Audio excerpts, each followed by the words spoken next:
Hello everyone, I welcome you here on my YouTube channel Swastika Circle. So in this video we're going to talk about UGC NET exam which is minimum eligibility अगर आपको assistant professor के लिए apply करना है तो जिस तरीके से हमें स्कूल लेवल पर सीटेट क्लियर करना पड़ता है उसी तरीके से कॉलेज लेवल पर to be an assistant professor और अ प्रोफेसर मिनिमम एलिजिबिलिटी है, आपको नेट क्वालिफाई करना पड़ेगा. NET stands for National Eligibility Test. This video is a very basic, very generic video regarding this exam. और अगर detailed में और वीडियो मैं लेकर आऊँगी उसके ऊपर हम डिटेल में ओवरव्यू करेंगे. This one is just a very basic video. तो इस एग्ज़ाम के अंदर आपको दो पेपर देखने को मिलते हैं, एक पेपर 1 और एक पेपर 2. पेपर 1 इज़ कॉमन, यानी कि आप किसी भी सब्जेक्ट से हों आपको ये 10 यूनिट जो पेपर 1 में है वो सबको ही करने पड़ते हैं. And there is paper 2 which is subject specific, और मेरा सब्जेक्ट है पॉलिटिकल साइंस. इस तरीके से बहुत सारे और सब्जेक्ट्स हैं जिसमें आपने अपनी मास्टर्स की होगी या जिसमें आप अपना कॉलेज में एज प्रोफेसर बनना चाहें या अपनी पीएचडी परस्यू करना चाहेंगे तो वो पेपर 2 ये है. तो मेरा पेपर तो पॉलिटिकल साइंस है इसलिए ये 10 यूनिट उससे रिलेटेड हैं.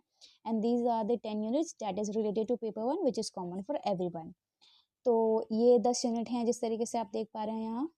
Teaching aptitude, research aptitude, comprehension, communication, mathematical reasoning and aptitude, logical reasoning, data interpretation, ICT, which stands for Information and Communication Technology, people, environment and development, or people development and environment, higher education system. और अगर हम paper 2 political science की बात करें तो ये 10 unit आपको देखने को मिल जा रही हैं यहाँ पे. पॉलिटिकल साइंस में पॉलिटिकल थ्योरी है पहली यूनिट, और PT stands for political thought or Western political thought, Indian political thought, comparative politics. IR stands for international relations or Indian governance and politics, which is actually the 8th unit, which is political processes in India. And IFP is Indian foreign policy, Indian political institution in India, public administration, governance and public policy in India. So ये 10 unit हैं regarding political science.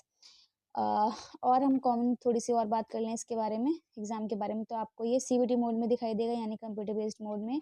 इसके अंदर कोई भी negative marking नहीं होती है. MCQ form में आपको क्वेश्चन पेपर दिखेगा और एप्लीकेशन फॉर्म जो होते हैं साल में 2 बार निकलते हैं.